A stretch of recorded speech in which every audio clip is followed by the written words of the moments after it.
Hey you guys, and welcome back to my corner, I guess. Today I want to talk about technology and technology companies and some of the stupid things that I've realized recently about them. Um, Before I get started, I'm sorry if the camera moves funky or shakes a lot. I can already tell it's going to shake a lot because I'm not holding it right. Like I just said, I'm holding my camera because I'm actually holding my phone. I don't have a stand for my phone. Um, so I have to actually hold it.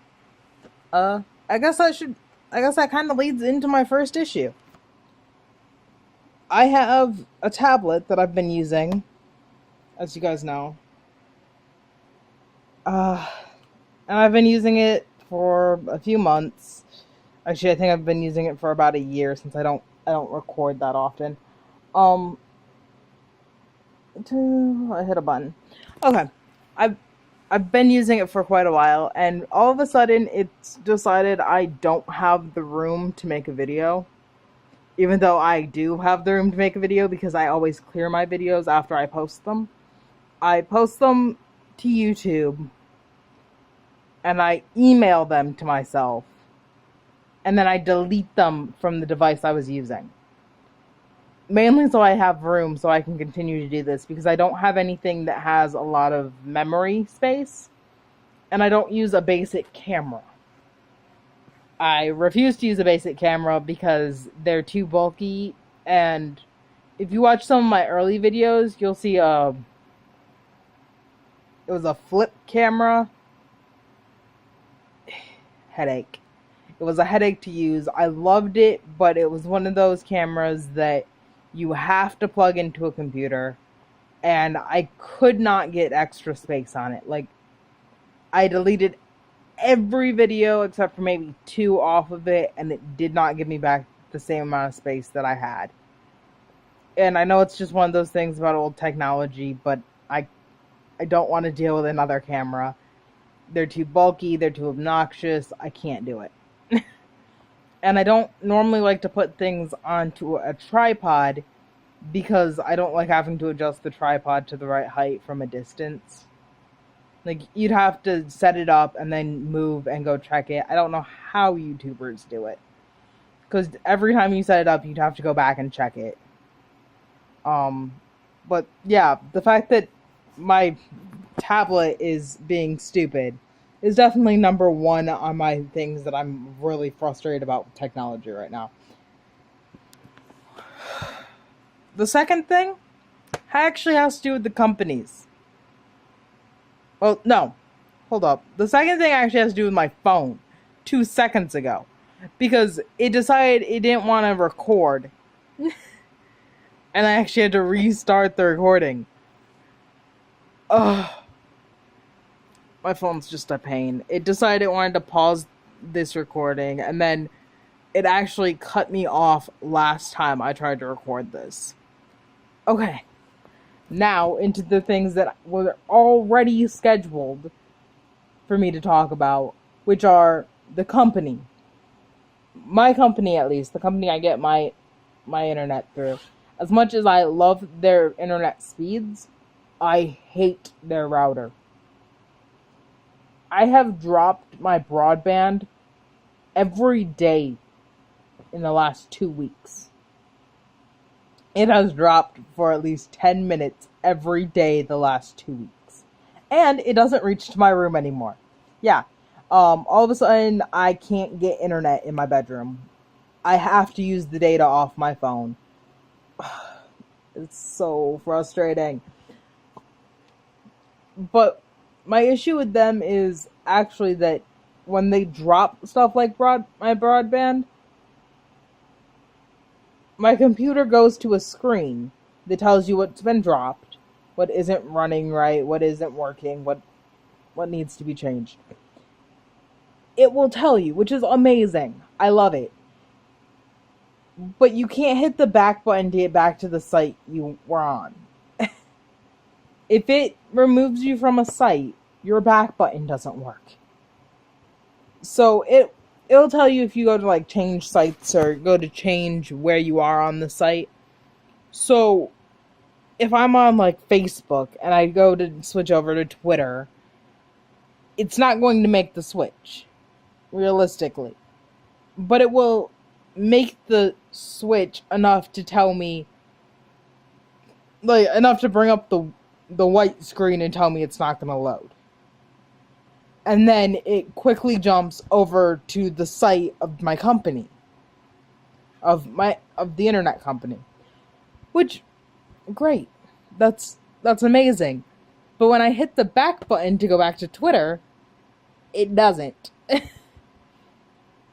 It doesn't move.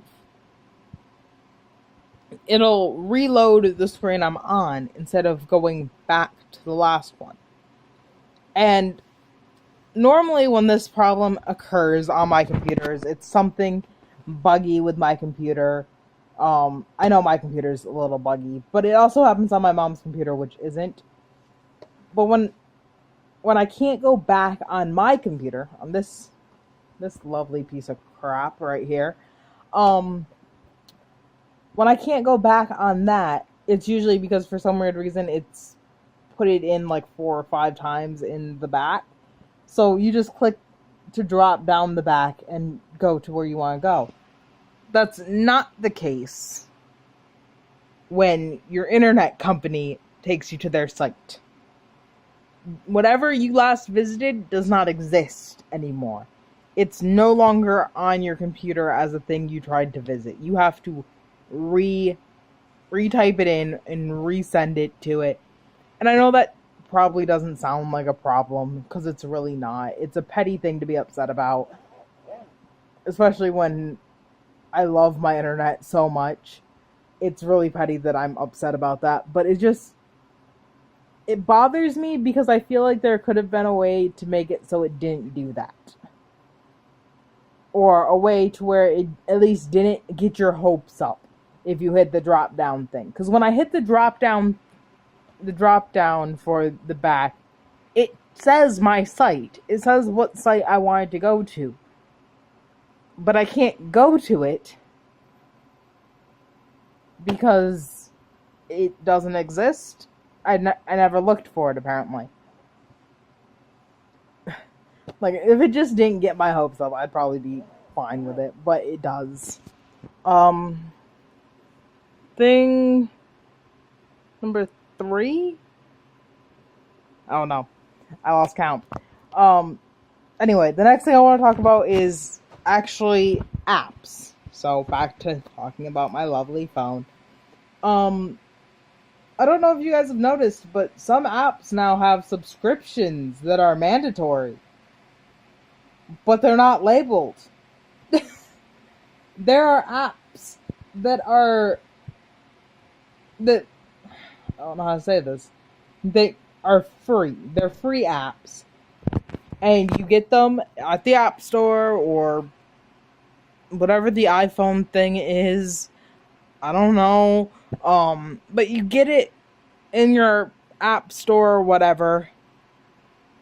And then when the screen comes up, it goes sign up. It's like a sign up screen, and you're just assuming that it's like a login thing for safety. And then you get to the end of the sign up thing, and it makes you input a credit card. Yeah, this is the thing I actually went through the other day. It wasn't even like it made me input the credit card at the end of the sign up screen. It was like sign up, and then after all of that, it was like it popped up a screen that said free trial, free 2-week trial or something like that. I was like, oh, that's cool. There's a free 2-week trial for their premium. I made an assumption. I know you're not supposed to assume things about anything, but I assumed that it was going to be like a premium package. So it was one of the drawing or one of the coloring in the things apps. I was getting points. I have a app on my phone that I think I've probably mentioned 2 or 3 times. That's an amazing app that you can get points and change it for money, whatever. Like, I'm not going to say the name of it because I'm not sponsored by them, but it's an amazing, they're amazing apps. I use them all the time. And it's like, well, you can get money if you download it and play this app. So that's how I got to the app. And it was a draw. It was like one of those colored in apps that they're they're lame, but they might entertain a child or somebody who's had a stressful day and just wants to relax. They're good for that. And since I've started an actual job, I had to do a lot of things that kind of stress me out. And to be able to wind down afterwards or to get my anxiety in control before I go to work,